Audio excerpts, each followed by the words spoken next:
এয়া হৈছে প্ৰকৃতিৰ ৰূপ। আৰু এতিয়া বাজিছে 8:55 দৃশ্য। এতিয়া হ'ল ছাত্ৰ ছাত্ৰীসকলৰ স্কুললৈ অহাৰ সময় হয় আৰু গোটেইখন আন্ধাৰে আন্ধাৰ, মানে একো দেখাই নাযায়।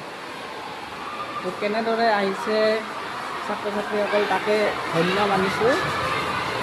এয়া আন্ধাৰময় পৰিৱেশ, একোৱেই দেখা নাযায়। না প্ৰাৰ্থনা কৰিব পাৰিছে ছাত্ৰ ছাত্ৰীসকলে, নে ভালদৰে আহিব পাৰিছে। এয়া বৰষুণত তিতি হ'লে আহিছে, তো সেয়ে ছাত্ৰ ছাত্ৰীসকলক অশেষ অশেষ ধন্যবাদ।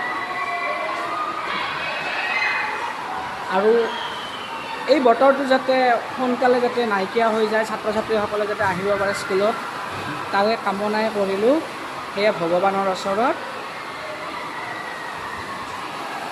এয়া চাওক, এয়া প্ৰকৃতিৰ ৰূপ ধাৰণ, গোটেইখন অন্ধকাৰেই অন্ধকাৰ, অন্ধকাৰময় পৰিৱেশ।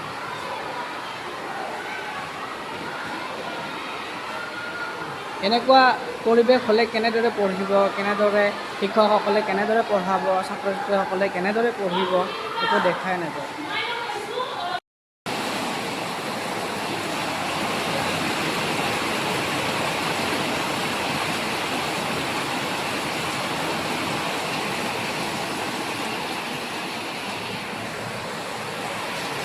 এয়া বতৰৰ ৰূপ।